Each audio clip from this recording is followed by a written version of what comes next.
오늘도 같이 찬양 드리면서 예배를 또 하나님께 올려드리는데요, 찬양 가운데 막힌 담을 허셨다. 아주 하나님 우리 구주 예수 그리스도께서 이루어 가신 일이 무엇인가, 막힌 담을 허시는 것으로 찬양이 시작되어지고 마지막은 교회를 세우시는 것으로 또 마무리가 되어졌는데, 우리의 삶도 사명도 바로 그것이 아닌가 싶습니다.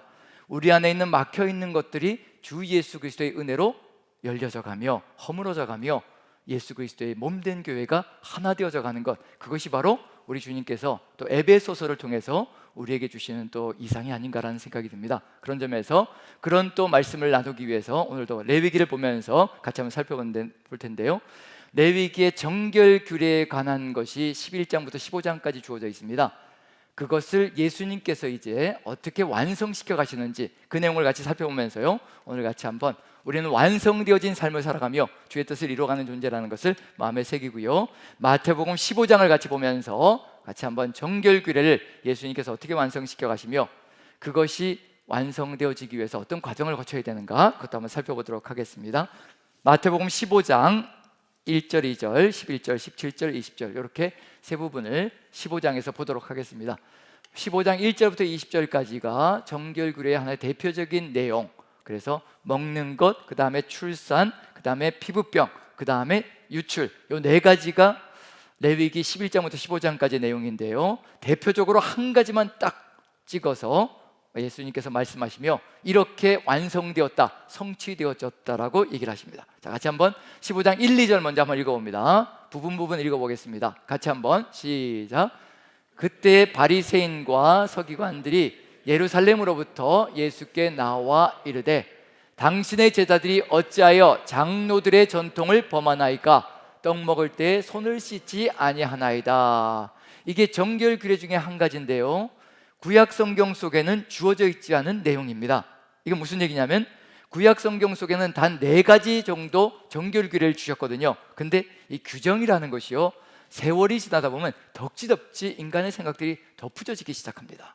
왜냐하면 이렇게도 해야 될 것 같고 저렇게도 해야 될 것 같고, 그래서 거기에다가 플러스 해가지고 이것저것 덧붙여서 살아가다 보니까 이렇게 이제 장로들의 전통이라 그래서 전통적으로 이제 해석들이 덧붙여지기 시작하고요, 적용들이 덧붙여지기 시작하는 겁니다. 그 중에 하나가 이제 손을 씻지 않으면 밥을 먹지 않는 것, 밥을 먹을 때는 반드시, 식사를 할 때는 반드시 손을 씻는 것, 이게 정결 규례 중에 하나로 이제 플러스가 되어졌습니다. 본래 하나님께서 말씀하신 것은 아닌데 그것을 지키려고 하다 보니까, 더 넓게 쓰다 보니까 이런 것까지도 이제 정결 규례 속에 포함됩니다. 그 이유는 뭐냐면 11절 보시면요, 예수님께서 이제 손을 씻는 것에 대해서 이제 완성을 이루어 가시며 11절에 보시면 같이 한번 읽어봅니다. 시작. 입으로 들어가는 것이 사람을 더럽게 하는 것이 아니라 입에서 나오는 그것이 사람을 더럽게 하는 것이라. 씻지 않은 손으로 뭔가를 먹는 것이 사람을 더럽게 하는 것이 아니라 속에 있는 것이 뿜어져 나오면서, 입으로 나오면서 사람을 더럽게 하는 것이라. 그 내용의 구체적인 것이 무엇인가 17절부터 20절까지 한번 살펴봅니다. 같이 한번 천천히 읽습니다. 시작. 입으로 들어가는 모든 것은 배로 들어가서 뒤로 내버려지는 줄 알지 못하느냐? 입에서 나오는 것은 마음에서 나오나니 이것이야말로 사람을 더럽게 하느니라. 마음에서 나오는 것은 악한 생각과 살인과 간음과 음란과 도둑질과 거짓 증언과 비방이니 이런 것들이 사람을 더럽게 하는 것이요, 씻지 않은 손으로 먹는 것은 사람을 더럽게 하지 못하느니라. 이제 입으로 들어가는 음식물이나 손을 씻지 않고 먹는 것이나 이런 것이 사람을 부정하게 만드는 세상이 아니다라고 선포하시는 겁니다. 뭔가 완성되어진 것, 이제 성취되어졌다는 의미가 들어가는 거죠. 레위기 속에서는 분명히 먹는 것도 구별을 해야 부정한 음식을 먹지 말아야 되고, 출산이라든가 그 다음에 또 피부병이라든가 그리고 유출에 관해서 이 모든 것들, 부정한 것들 잘 구별해서 분별해야 이제 정결한 삶으로 나아갈 수 있다는 것을 말씀해 주시는데, 이제 그러한 시대가 끝났다라는 것을 예수님께서 말씀해 주시는 겁니다. 왜 이러한 규정을 주셨는가? 레위기에서 분명한 것은 뭐냐면요, 먹는 것만 가지고 볼 때에도 이방인들과의 구별된 삶을 위해서 하나님께서 먹는 것에서 구별하라고, 분별하라고 말씀해 주셨다는 것. 지금 우리 시대에도 먹는 것으로 한두 가지만 구별을 해도 세상 사람과 섞이지 않을 수 있는 길이 열려집니다. 그 구체적인 게 뭐가 있을까요? 요즘 우리 시대에도 제한을 주는 것, 그게 우리를 부정하게 만드는 건 아니거든요. 단지 세상 풍조에 섞여 들어가지 않게 하기 위해서 지금도 우리 그리스도인들이 먹지 말고 하지 말기를 바라시는 것이 있다는 얘기거든요. 그게 뭘까요? 술이라는 것과 또 담배, 구름 과자, 담배, 담배라는 거. 그래서 술과 담배는 지금도 백해무익한 것이니 하지 말자라고. 그래서 술을 마시지 않으니까 어디에 안 가도 되나요? 술집에 안 가도 되고요. 그리고 이게 만약에 술을 먹는 것이 제한되지 않고 당연한 것처럼 가능하다라고 얘기하면 저하고 여러분들은 어디에 갈 수 있을까요? 신방하면서 뭐라도 할 수 있다는 얘기인가요? 한잔 하면서 또 신방도 하면서 허심탄회하게 또 속에 있는 것 또 털어놓으면서 서로 또 반말도 하고 그러면서 같이 지낼 수도 있는 그런 이야기도 될 수가 있는 거지요. 자, 이것처럼 하지만 그것이 가져다주는 이득보다는 해가 더 많다는 것은 분명합니다. 어찌되었든 구약 성경 속에서 4가지의 정결 규례를 주신 이유는 뭐냐 하면 이방인들과 구별되고 분별되어진 삶을 살아가게 만들어서 부정에서 구별되어져 하나님의 백성으로 하나님의 뜻을 이루어가는 귀한 백성으로 세워가기 위한 목표가 있었습니다. 그런데 규정이라는 것은 계속해서 덧붙여지는 거죠. 여기 마태복음 15장 유대인들이 무엇을 덧붙였는가? 이제는 손을 씻지 않으면 밥을 먹지 않게 만드는 것. 이방인들과 구별되고 분별되는 삶 정도가 아니라요, 이제 가다 하나님의 그 마음을 넘어서서 무엇까지 갔느냐면 이방인들과 철저하게 격리되는 삶으로 나가는 것으로, 아주 구별되는 것으로 그렇게 나아가려고 하는 그런 길까지 열려졌다는 얘기입니다. 왜 손을 씻지 않으면 안 되는가? 밖에 나갔다 들어오면 발을 씻고 손을 씻거든요. 그래서 집 앞에는 항상 물 항아리가 놓여져 있습니다. 그래서 가나의 혼인잔치에도 돌 항아리가 6개가 놓여져 있다. 손님들이 오면 발을 씻고 손을 씻어야 되거든요. 정결례를 위해서. 그게 이제 이 예수님 당시에 주로 했던 방식이기 때문에요. 왜 손을 씻고 발을 씻어야 되는가? 밖에 나갔다 들어오면 먼지가 손에 묻고 발에 묻거든요. 그런데 그 먼지는 누가 지나간 것일 수 있기 때문이냐면 이방인들이 밟고 지나갔던 그런 먼지란 얘기거든요.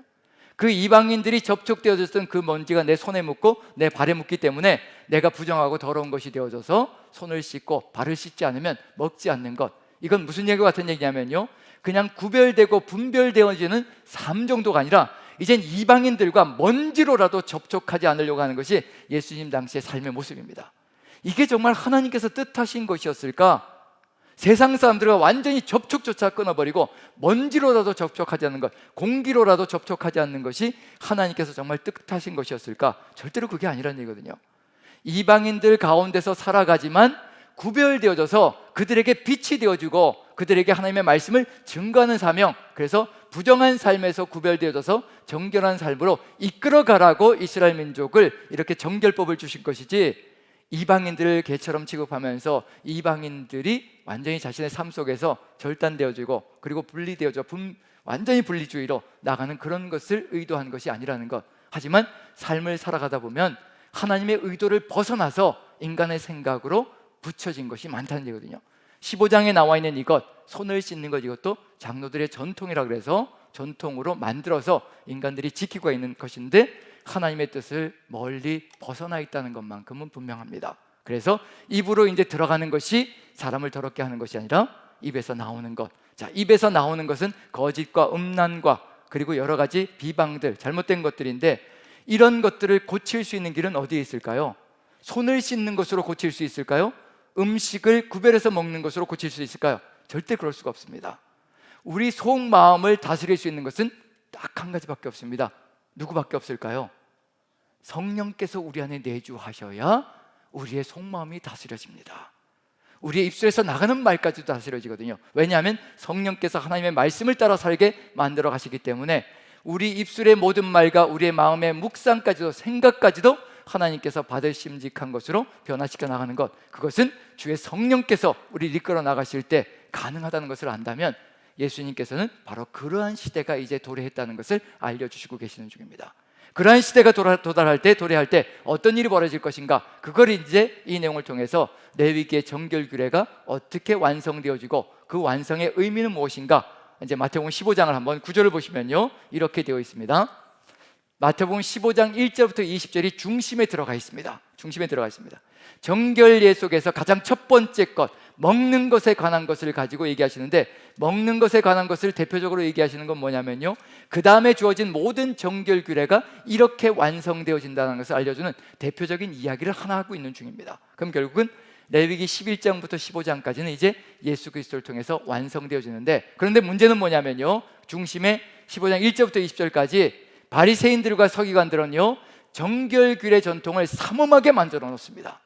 자, 이제 정결규례 전통을 삼엄하게 만들어 놓으면 어떤 일이 벌어질 것이며, 예수님께서 정결규례에 대한 내용들을 성취하시고 나면 어떤 일이 벌어질 것인가, 이 두 가지는 극과 극으로 나갈 겁니다.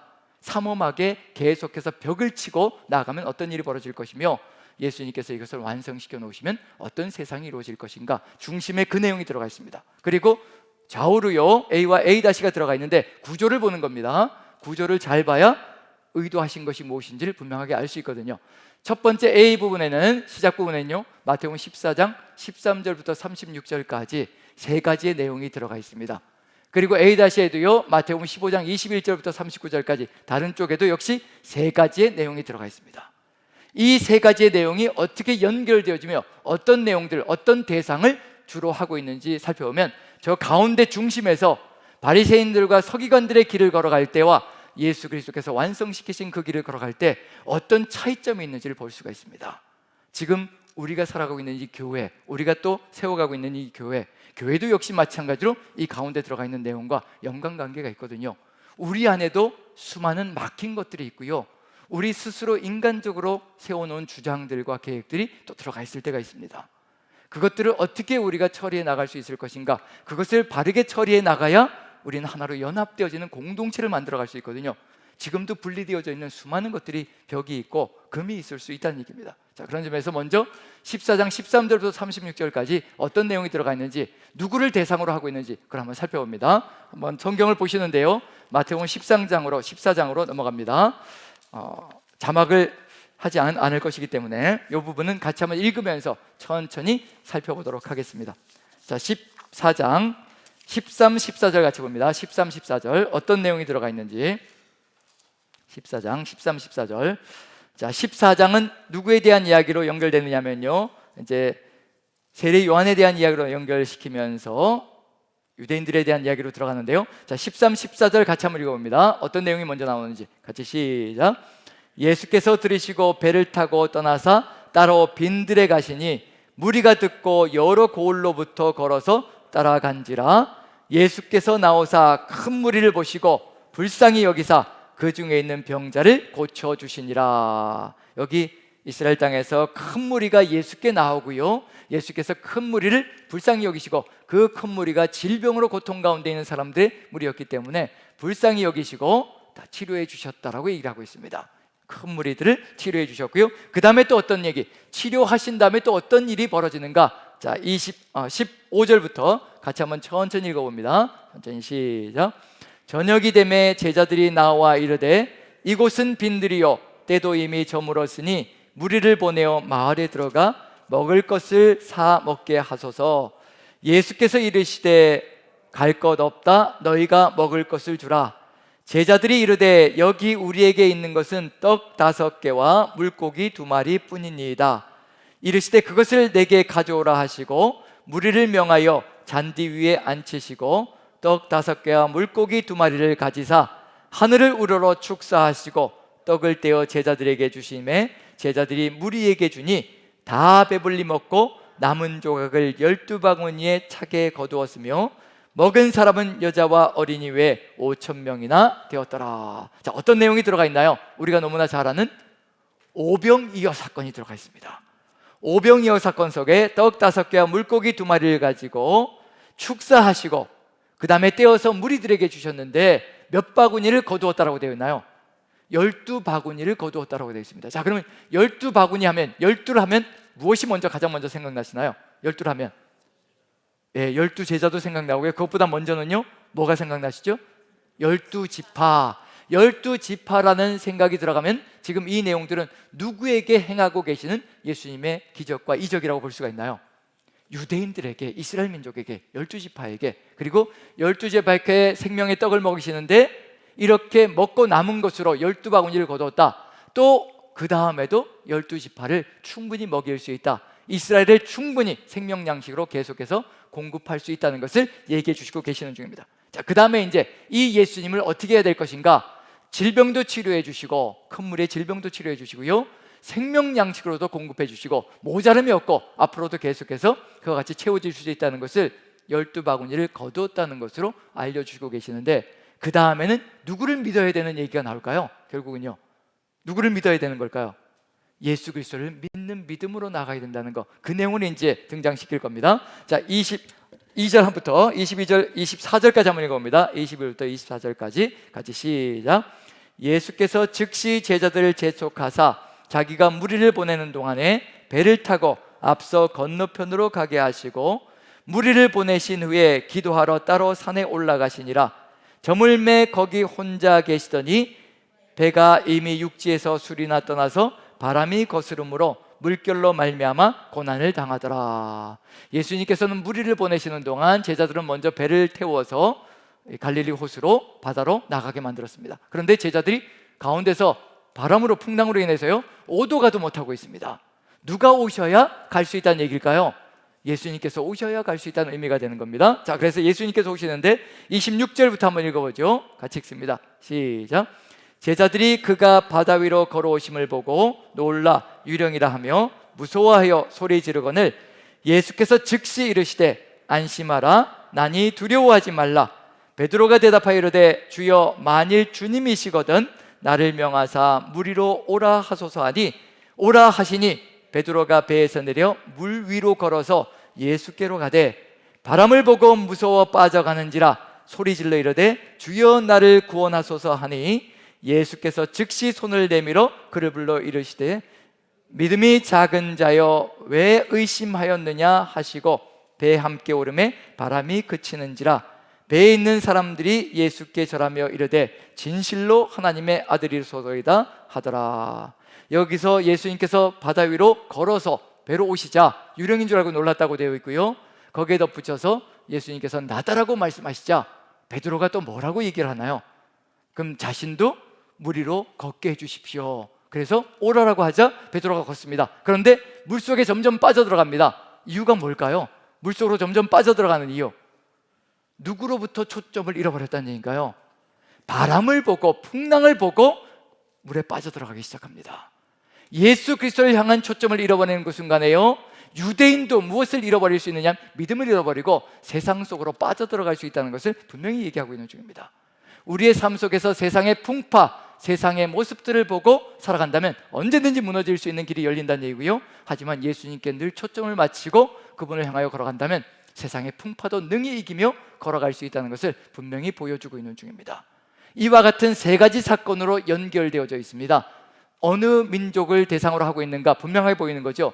이스라엘 민족의 대표자이기도 하고 12제자의 대표이기도 하고 베드로의 믿음을 가지고 이야기를 하는데, 베드로에게 믿음이 적은 자여 왜 의심하였느냐라고 얘기하고 계십니다. 이 모든 내용들이 어떤 민족을 대상으로 하고 있나요? 질병을 고치는 것, 오병이어의 기적이 일어나는 것, 그리고 또 무리를 걸으시며 또 깨닫게 하여 주시는 것. 어떤 민족인가요? 이스라엘 민족, 유대인들을 향해서 이 일을 벌이고 있습니다. 그래서 한번 9절 보시면요, A를 보시면 세 가지로 나누어지는데요, 다음 부분을 보여주시면, 자, 마태복음 14장 13절부터 36절까지는요, A를 보시면 13절부터 14절까지 이스라엘의 큰 물의 질병을 고쳐주시고, 그 다음에 15절부터 21절까지 오병이어로 먹이시며 축사하시고, 그리고 12바구니를 거두셨다. 그래서 이렇게 나오고 있고요, 그 다음에 22절부터 36절까지 유대인, 믿음이 작은 자여 왜 의심하였느냐, 무엇을 가지고, 먹는 것이냐, 먹는 것이 부정한 것이 아니냐, 이런 것을 얘기하는 것이 아니라요, 이제 예수 그리스도를 믿느냐 믿지 않느냐, 그걸 가지고 세상이 구별되어지는 세상이 되어졌습니다. 손을 씻고 먹느냐 아니냐, 이런 것들이 아니라는 얘기거든요. 그리고 중심에 이제 바리새인과 서기관의 얘기 들어가 있고 예수님이 성결구리를 완성하는 얘기가 들어가 있습니다. 그럼 A 다시 마태복음 15장 21절부터 39절까지는 어떤 내용이 들어가 있을까요? 한번 짐작을 해보시죠. 어떤 내용일까요? 누구에 대한 이야기가 들어가 있을까요? 이방인에 대한 내용으로 가득히 들어차 있을 겁니다. 한쪽 면에는 유대인들에 대해서 유대인들이 어떤 상황인가를 보여주고 있고요, 유대인들을 예수님께서 이끌어 가시는 역사가 펼쳐지고 있고, 그 다음에 다른 편에는 이제 이방인들에 대한 내용이 가득 들어차 있을 겁니다. 그 가운데 중심이 바로 서기관과 바리새인들이 정결규례를 전통을 삼엄하게 지키는 내용, 거기에 덧붙여 예수님은 이제 그런 시대가 끝났다, 완성의 시대가 되었다라고 얘기를 합니다.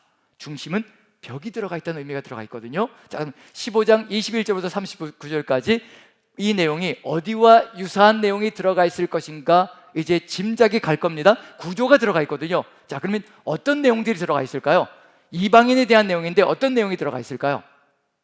분명히 큰 무리의 질병을 고쳐주는 이야기 들어가 있을 것이고요, 그 다음에 오병이어와 같은 이야기가 들어가 있을 것이고요, 그 다음에 또 믿음이 작은 자여 왜 의심하였느냐와 같이 예수 그리스도에 대한 믿음에 대한 내용이 분명히 들어가 있을 겁니다. 자, 그러면 어느 것부터 시작하는 게 좋을까요? 구조적으로 보면 이렇게 연결되면 이렇게 연결되면 A, B, C가 있고 그 다음에 C-, B-, A- 이렇게 연결되어서 가는 구조를 만들어 간다면요, 자, 15장 21절부터 39절까지는 어떤 내용이 가장 먼저 나올 것이라는 짐작이 가시나요? 위에 있는 내용과 비교해보면 A, B, C, C-, B-, A- 이런 구조입니다. 그러면 어떤 내용이 먼저 들어갈까요? 마태복음 A에 나와 있는 A가 먼저 갈까요? B가 먼저 갈까요? B가 먼저 가는 구조가 되겠죠. 그래서 연결되고 A가 그 다음으로 가서 테두리가 만들어지고, 그럼 B가 먼저 간다면 그 안에 분명히 무슨 내용이 들어가 있을 것인가? 믿음에 대한 내용이 들어가 있을 겁니다. 이방인에 대한 믿음이 어떤 것인가? 이방인의 믿음이 어떤 것인가? 예수 그리스도를 향한 믿음이 어떤 것인가? 자, 그래서 15장 21절부터 한번 봅니다. 21절부터 같이 한번 살펴보죠. 자, 21절, 21절만 먼저 한번 읽어봅니다. 21절 같이 시작. 예수께서 거기서 나가사 두로와 시돈 지방으로 들어가시니, 어디로 들어가셨다고 되어 있나요? 두로와 시돈 지방, 이방 땅인가요? 이스라엘 땅인가요? 이방 땅으로 들어가신 겁니다. 그럼 이방 땅에 들어가시면 이제 어떤 여인을 만나게 될 것인가? 자, 22절 같이 한번 읽어봅니다. 같이 시작. 가나안 여자 하나가 그 지경에서 나와서 소리질러 이르되 주 다윗의 자손이여 나를 불쌍히 여기소서, 내 딸이 흉악하게 귀신 들렸나이다 하되. 자, 여기서 어디 여인이라고 되어 있을까요? 가나안 여인이라고 되어 있습니다. 왜 가나안 여인이라고 얘기하고 있을까? 마가복음서 속에 같은 이야기가 나오거든요. 같은 이야기가 나오는데 헬라인이며 수로보니게 족속이라고 되어 있습니다. 이 여인은요, 마가복음서 속에는요, 헬라인이면서 수로보니게 여인, 수로보니게는 두 나라가 합쳐져 있는 겁니다. 수로는 시리아고요, 보니게는 페니키아입니다. 그래서 시리아, 페니키아, 두로와 시돈 여인이라는 것을 얘기하고 있는 중입니다. 그런데 마태복음은 의도적으로 이 여인을 어떤 여인이라고 얘기하고 있나요? 민족성을 가나안 여인이라고 얘기합니다. 왜 가나안 여인이라고 얘기할까? 정결규례 레위기 11장부터 15장까지요, 먹는 것, 출산, 그 다음에 피부병, 그 다음에 유출, 이 네 가지 정결규례, 부정과 정결을 구별하는 것, 어디에 들어가서 지켜야 된다는 얘기인가요? 어느 땅에 들어가서? 가나안 땅에 들어가서 가나안 족속과 섞이지 않게 만들어 가시려고, 혼합되지 않게 만들어 가시려고 그와 같은 법령을 주신 거거든요. 정결규례를 주신 겁니다. 그런데 여기 의도적으로 가나안 여인이 등장합니다. 분리되어져야 될까요? 연합되어져야 될까요? 어떻게 해야 될까요?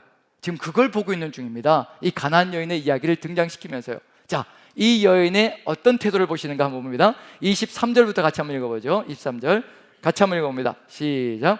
예수는 한 말씀도 대답하지 아니하시니 제자들이 와서 청하여 말하되 그 여자가 우리 뒤에서 소리를 지르오니 그를 보내소서. 제자들이 귀찮아서 긍휼하고 측은한 마음, 불쌍히 여기는 마음이 아니라 하도 소리 질러대니까 귀찮아서 제자들은 제발 좀 고쳐서 보내십시오, 주님.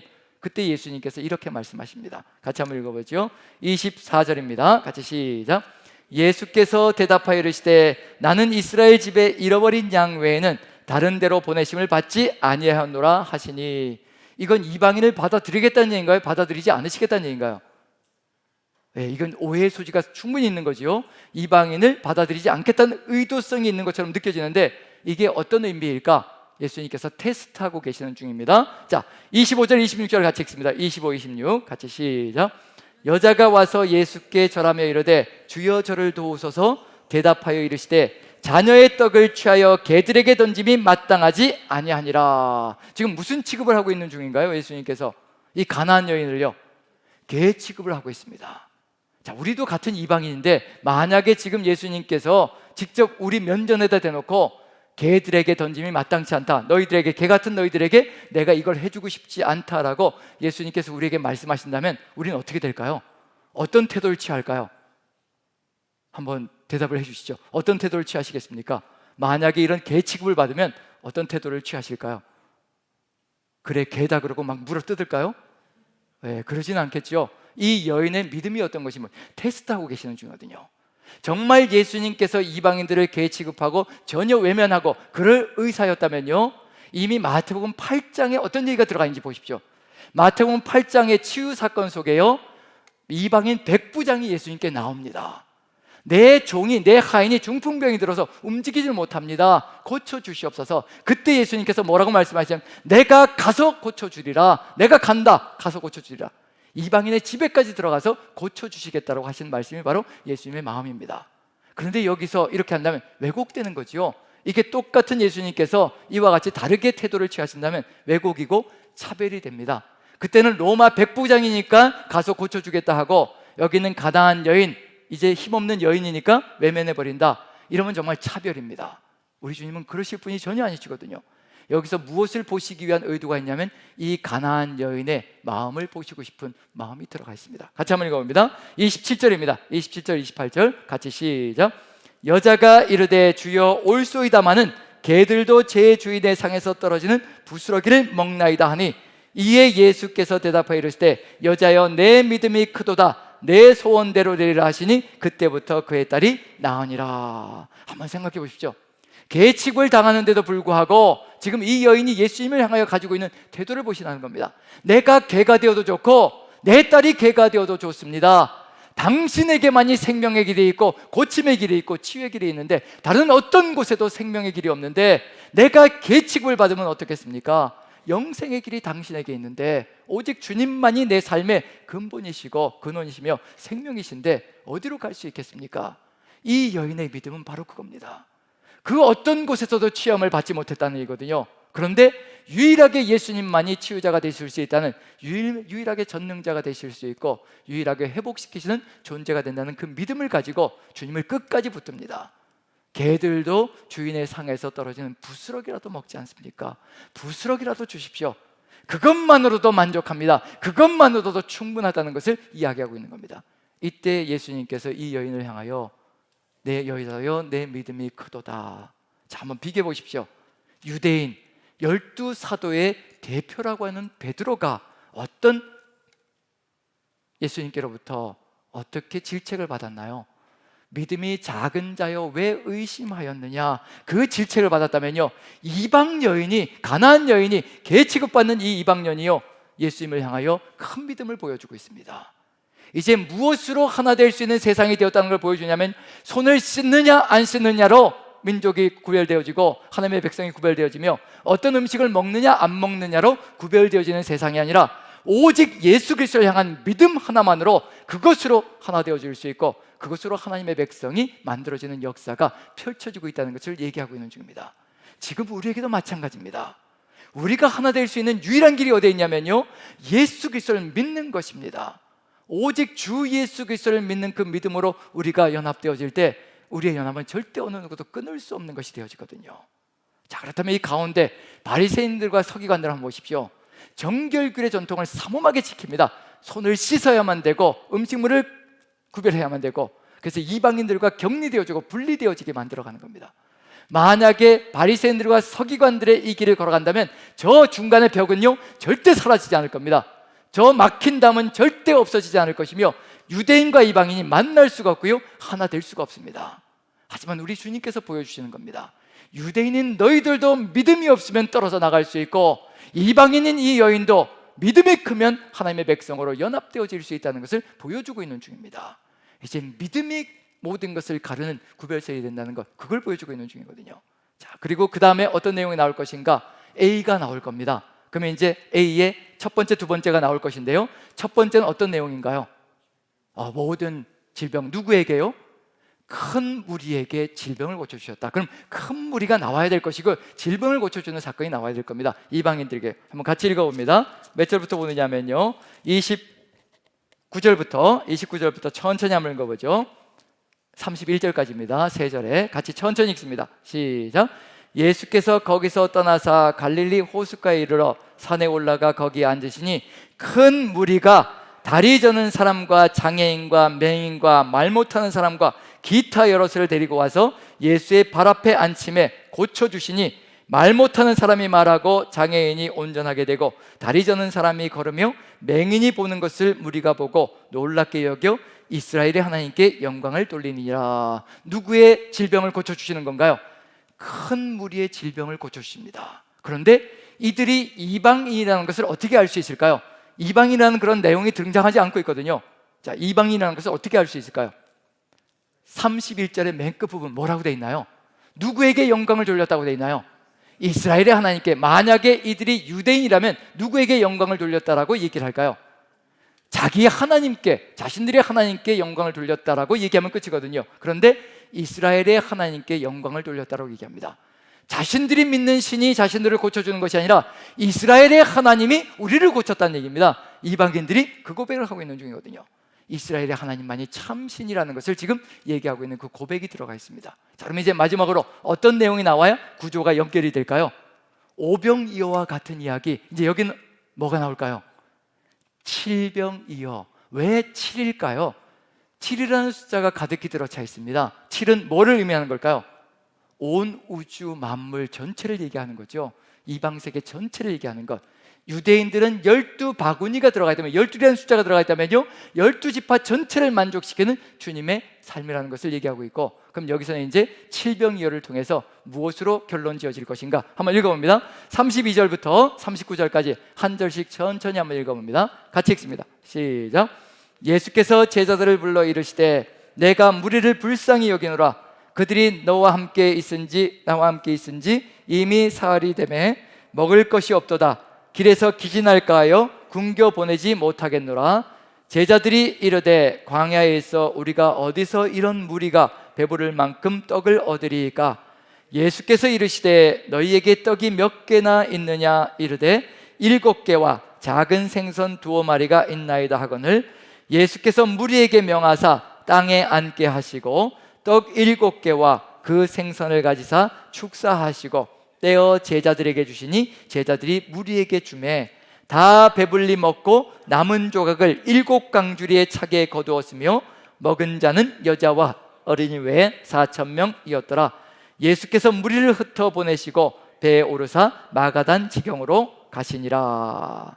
자, 칠병이어죠. 7개 떡과 2마리의 생선을 가지고 칠병이어로 이제 먹이시는데, 그 다음에 축사하시고가 들어가 있습니다. 똑같죠? 위에도 축사하시고 들어가 있고 밑에도 축사하시고, 그리고 몇 광주를 거두었다고 되어 있나요? 남은 것이 7광주리.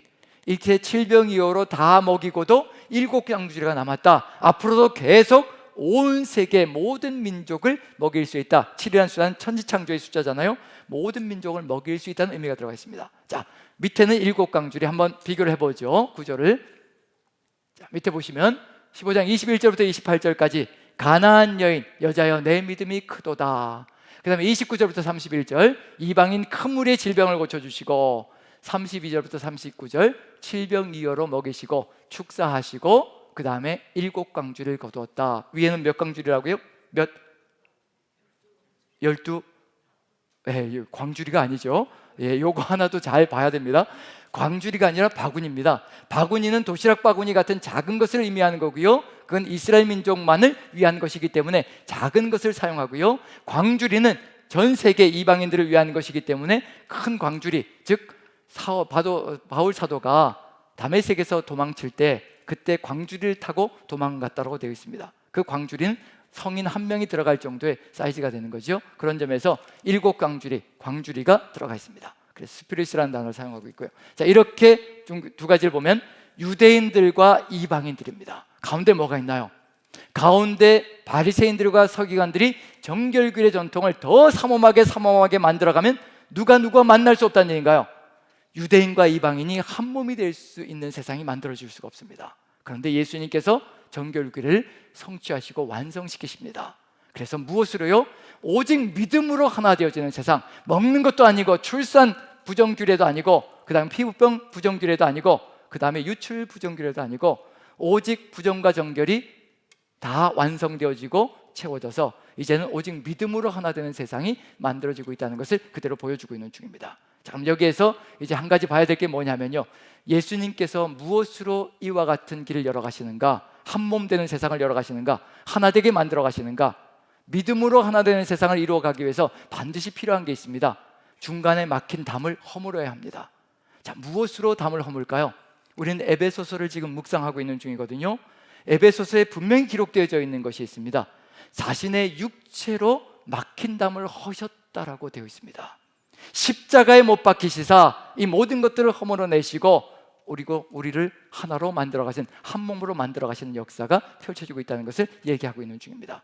그 내용들, 바로 그게 교회라는 얘기거든요. 그 내용이 바로 이 마태복음서 속에 있는 내용을 바울이 그대로 인정하고 있고 인식하고 있고 이끌어가고 있다는 것을 볼 수가 있습니다. 자, 무엇으로 이루어질 것인가? 위에 보시면 축사하시고가요, 오병이어를 먹이실 때 축사하시고가 율로게오라는 단어를 사용합니다. 밑에 이방인들을 향해서는요, 축사하시고, 한글로는 똑같이 번역되어 있습니다. 하지만 헬라어 원어는 다릅니다. 유카리스테오라는 단어를 사용합니다. 그런데 이 두 단어가 같이 들어가 있는 한 곳이 있습니다. 마태복음서 속에서요. 이 단어가 한 곳에 집중해서 들어가 있는 것, 딱 유일하게 한 군데 나옵니다. 그것을 통해서 예수님께서 이 막힌 담을 허시고 유대인과 이방인이 하나 되게 만들어가는 역사가 펼쳐진다는 것, 그게 무엇일까? 한번 읽어봅니다. 마태복음 26장입니다. 자, 같이 한번 천천히 읽어보죠. 26절 먼저 읽어봅니다. 같이 시작. 그들이 먹을 때 예수께서 떡을 가지사 축복하시고 떼어 제자들에게 주시며 이르시되 받아서 먹으라, 이것은 내 몸이니라 하시고, 축복하시고가 율로게오라는 축사하시다라는 단어, 같은 단어입니다. 유대인들에게 사용되어진 단어죠. 그 다음에 잔을 가지시고, 27절 같이 읽습니다. 시작. 또 잔을 가지사 감사 기도하시고 그들에게 주시며 이르시되 너희가 다 이것을 마시라. 감사 기도하시고 유카리스테오라는 단어를 사용합니다. 의도적으로 성만찬에요, 이 두 단어가 사용되어지거든요. 만약에 번역을 할 때 이걸 정확하게 똑같이 서로 번역해 나간다면요, 성만찬에서 이 모든 것이 완성되어진다는 것을 느껴볼 수가 있거든요. 그리고 28절 같이 읽어봅니다. 같이 시작. 이것은 죄사함을 얻게 하려고 많은 사람을 위하여 흘리는 바 나의 피, 곧 언약의 피니라. 자, 그럼 이제 성만찬을 통해서 이와 같이 유대인들 축복하시고 이방인들 감사기도 하시고 율로게오와 유카리스테오가 같이 들어가 있습니다. 그럼 성만찬은 예수님께서 무엇으로 어떤 일을 벌이실 것이라는 것을 보여주는 예표가 되는 건가요? 십자가 위에서 살과 피를 다 주실 것이라는 것을 의미하는 겁니다. 우리를 한 몸 되게 만드시기 위해서 십자가 위에서 살과 피를 다 쏟으시고 우리의 죄와 부정을 다 깨끗하게 하신 후에 유대인과 이방인이 하나 되게 만들어 가시는 그런 역사가 펼쳐지고 있다는 것, 그것을 보여주고 있는 중입니다. 우리가 하나 될 수 있는 길 어디에 있는가를, 그걸 보여주시는 겁니다. 우리 모두가 한마음 되어서요, 예수 그리스도의 십자가 보혈로 우리가 구원받았다는 것, 오직 예수님께서 살과 피를 우리에게 주심으로 말미암아 우리가 구원받았다는 것을 우리가 입술로 고백하며 믿음으로 나아갈 때 우리는 이방인이든 유대인이든 하나 될 수 있는 길로 갈 수가 있고요, 우리 안에 분열되어진, 분리되어진 모든 벽들과 금들을 허물어내고 주 예수 그리스도의 은혜 안에서 하나 될 수 있는 길로 나아갈 수 있다는 것을 보여주고 있는 중입니다. 때로 우리는 우리가 만들어 놓은 것들이 앞서갈 때가 있습니다. 장로들의 전통이 하나님의 법을 막아세우고 계속해서 덧붙여져 가지고 덧칠이 되어져서 오히려 하나님의 뜻을 희석시키고 하나님의 뜻대로 살아가지 못할 때가 많습니다. 우리가 만들어 놓은 주장들이 있을 때가 있습니다. 우리가 세워놓은 이념의 벽이라는 것이 있을 때가 있습니다. 그것이 예수 그리스도의 십자가 보혈의 공로를 앞서간다면요, 우린 절대로 하나 될 수가 없고 분리의 벽을 치고 살아갈 수밖에 없습니다. 오직 예수 그리스도의 십자가, 그 보혈의 공로, 우리가 그것으로 구원받았고 우리가 그것으로 한 몸 되었다는 것을 우리가 고백하고 인정할 때 모든 이념은 뒤로 나가기 시작할 겁니다. 내 주장과 고집도 뒤로 나가기 시작할 겁니다. 우리는 십자가로 구원받은 존재입니다. 예수님께서 십자가 위에서 살을 다 주셨고 피를 다 주신 겁니다. 유대인을 위해서도 이방인을 위해서도 우리 모두를 위해서도 다 동일하게 그와 같이 이루어 주신 겁니다. 절대로 예수 그리스도의 십자가 보혈의 공로 이외의 것은 앞서가지 않게 만들어야 합니다. 그래야 우리가 하나로 연합되어지고 막힌 담들이 허물어지는 역사가 펼쳐지게 되어 있습니다. 한번 천천히 우리 자신의 삶을 묵상해보며 돌아보며 내가 지금 무엇을 앞세우고 있는 중인가? 내 이념을 앞세우고 있는 중인가? 내 주장과 고집, 내 교리의 벽들을 앞세우고 있는 중인가? 그러한 것들, 덧칠되어진 것들을 하나씩 하나씩 잘라내 나갈 때, 끊어 나갈 때 우리는 예수 그리스도의 십자가 앞에 설 것이고요, 그 십자가만이 우리를 하나로 연합시킨다는 것을 가슴에 새기고 주의 뜻을 받들어 나가며 우리 모두가 하나 되어져가는 세상을 만들어 갈 겁니다. 에베소서도 동일한 것을 이야기합니다.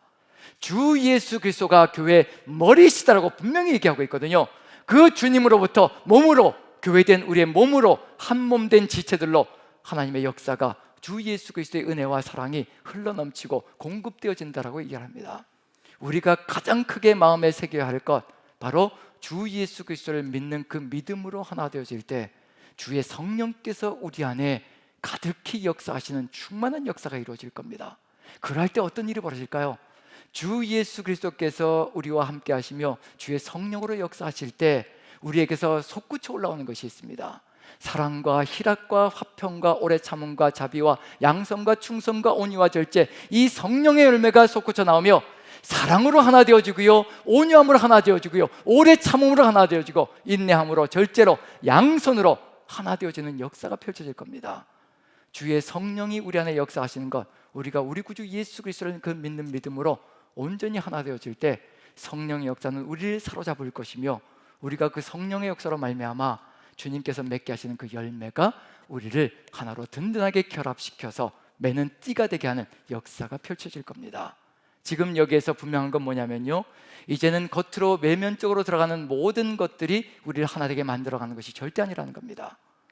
모이는 횟수도 우리가 하나 되게 만들어가는 것이 되지 않는다는 것을 우리가 분명히 기억해야 될 필요가 있습니다.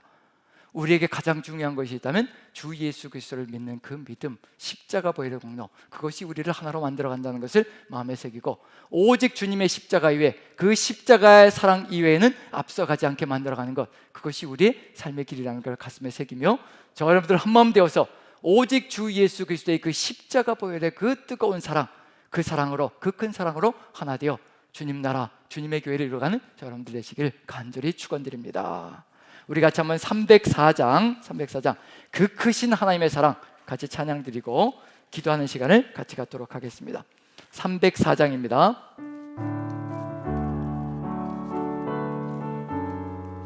우리 가사 한 절 한 절을 생각하시면서 찬양 드렸으면 좋겠습니다. 그 크신 하나님의 사랑, 신 하나님의 사랑 말로 다 형용 못하네.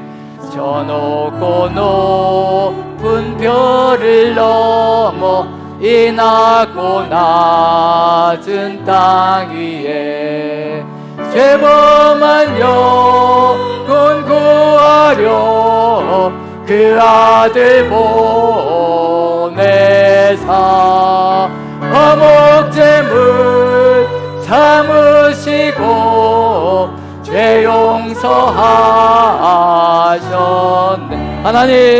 하나님 크신 사랑을 증량 다 못하네.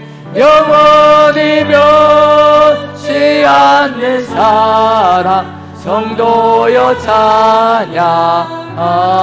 괴로운 시절 지나가고 시절 지나가고 땅 위에 영화죄할 때 주 믿지 않던 영혼들은 큰 소리 외쳐 울어도 주 믿는 성도들에게 큰 사랑 베푸사 우리의 죄 사했으니 그 은혜의 즉 하나님 크신 사랑은 증량 다 못하네. 영원히 변치 않는 사랑 성도여 찬양. 하늘을 두루마리 삼고 바다를 먹물 삼아도 두루마리 삼고 바다를 먹물 삼아도 한없는 하나님의 사랑 다기로 갈 수 없겠네. 하나님의 크신 사랑 그 어찌 닿았을까. 저 하늘 높이 쌓아도 채우지 못하네. 하나님 크신 사랑을 증량 다 못하네. 영원히 변치 않는 사랑 성도. 우리 3절만 찬양합니다. 하늘을 두루마리 삼고 바다를 먹물 삼아도 두루마리 삼고 간절한 신앙 고백으로 오직 간절함으로 주님께 찬양하기를 간절히 소망합니다. 하나님의 사랑 다기로 갈 수 없게. 아멘 아멘. 하나님의 크신 사랑 그 어찌 닿았을까. 저 하늘 높이 쌓아도 채우지 못하리. 하나님 크신 사랑을 증량 다 못하네. 영원히 변치 않는 사랑 성도여 찬양하세. 우리 다 같이 기도하는 시간을 가졌으면 좋겠습니다. 하늘을 두루마리 삼고 바다를 먹물 삼아도 하나님의 그 크신 사랑 십자가의 보혈의 공로는 절대로 갚을 수가 없고 다 쓸 수가 없음을 우리도 모두 고백합니다. 그것이 진실이고 진리임을 믿습니다. 오직 주 예수 그리스도의 그 사랑 안에서 그 십자가의 보혈의 공로를 믿는 그 믿음으로 우리 모두가 하나 되게 도와주시옵소서. 오직 주 예수 그리스도를 그 믿음, 오직 주님께서 우리를 위해서 모든 것 다 내어주셨다는 것, 우리의 생명이 되셨다는 것, 우리의 주가 되시고 우리의 머리가 되신다는 것, 그것을 믿음으로 우리가 하나 될 수 있게 하여 달라고, 오직 이 모든 것 위에 그 어떤 것도 앞서가지 않게 하여 달라고 우리 같이 한번 기도하는 시간을 갖습니다. 다 같이 주여 한번 외치네 기도합니다. 주여!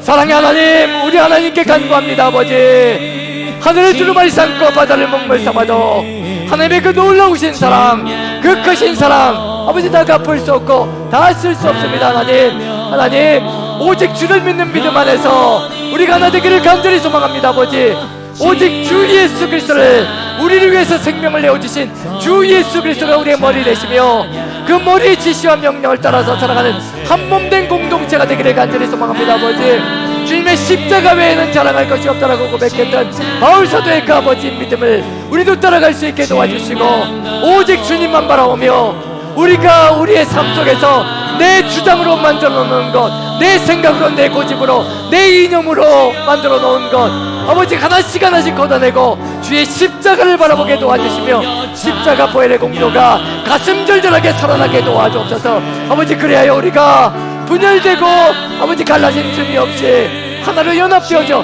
한몸된 지체가 되게 도와주옵소서. 이방인과 유대인이 하나 되어지는 것처럼 오직 주 예수 그리스도 안에서 하나 되게 도와주시옵소서. 아버지께서 함께하여 주시옵소서.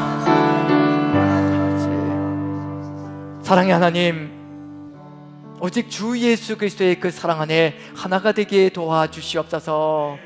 우리가 부족하고 미력하고 나약하여 우리의 생각과 주장들을 앞세울 때가 참으로 많습니다. 하나님 도와주시옵소서. 우리가 덧칠해 놓은 것들, 아버지의 마음을 오해하고 왜곡하여 덧칠해 놓은 것들을 하나씩 하나씩 걷어내므로 오직 주의 십자가만 남게 도와주시옵소서. 우리를 위하여 살과 피를 다 쏟아주신 그 십자가, 그 구원의 보혈 공로, 그것을 가슴에 새기고 믿고 확신함으로 주의 뜻을 받들어 나가는 우리가 되게 도와주시옵소서. 그래서 우리 모두가, 우리 남산교회가 오직 하나님을, 우리 구주 예수 그리스도를 머리로 하는 한몸된 지체들이 되게 도와주시옵소서. 한몸이 되어 그 안에 분열도 금도 앙금도 없이 온전하게 하나로 연합되어지는 귀한 공동체가 되어 주의 뜻을 이루어가는 사명자들로 서게 도와주시옵소서. 오직 주 예수 그리스도의 그 십자가 보혈의 공로, 그 첫사랑을 뜨겁게 회복할 수 있도록 주께서 함께 하시고 십자가만을 붙들고 평생을 살아가는 삶이 되게 도와주옵소서. 바울 사도가 고백했던 것처럼 주의 십자가 외에는 자랑할 것이 없다라고 고백했던 그 고백이 우리의 신앙 고백이 되게 도와주시어 주 예수 그리스도의 십자가를 부여잡고 주님께서 주시는 명령과 뜻을 따라 평생을 주님과 함께 동행하는 우리 모두가 되게 도와주시옵소서. 주께서 함께 하시고 이끌어 가실 줄로 믿고 우리 구주 예수 그리스도 귀하신 이름 받들어 감사드리며 기도하옵나이다. 아멘. 아멘. 아멘.